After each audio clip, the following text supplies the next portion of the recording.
So, I mean, all memoirs are, to an extent, self-serving, and they portray the person who's writing the book in the best possible light. I mean, Sturgeon was Scotland's longest-serving First Minister. She took us through COVID. She won all those elections. She had the big falling out with Alex Salmond. And there's branch form, which I would imagine she won't be able to touch on at any great length. Even if she could, she wouldn't. No. I mean, what are you expecting? Don't ask me. Good no idea. You know? I mean, these books tend to be pretty tedious, don't What they? I'd like to know is where they went in the camper van. That's the only thing I would like to know. I'm reminded of the Simpsons episode. Peter Murrow's mum's house. Yeah. Well, you know, if they went on like any little day trips to Millport or something.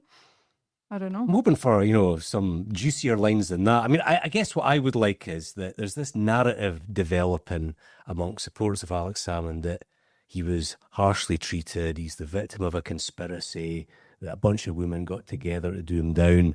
Nicola Sturgeon clearly does not believe that, and I just wonder if she's going to take aim at Salmond in this.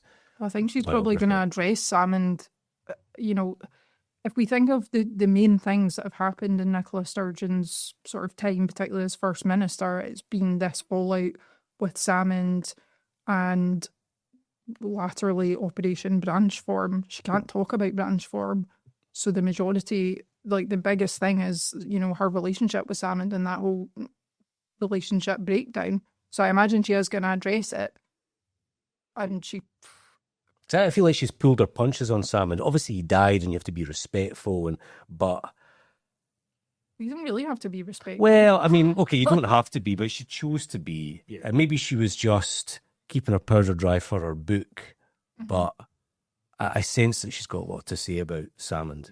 Yeah. I mean, the thing with Salmond is the criticism that's been made about Sturgeon and all of our allies is it really the case you didn't know anything about Alex Salmond's alleged behaviour towards women? It was really a big shock to you when it came out in the trial?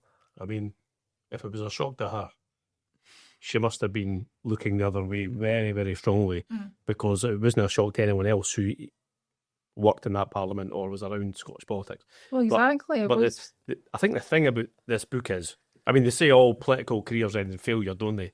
But hers ended in absolutely catastrophic, epic failure over independence, despite the vast political resources and support that she inherited from Salmond. She blew it. So that was an epic failure, in terms of the attainment gap that she said, judge me on that. Mm-hmm. Epic failure. The health service, epic failure. And I would argue that her most laughable failure was to say whether Isla Bryson was a man or a woman. I mean, it made her a laughing stock because she could not answer that basic question.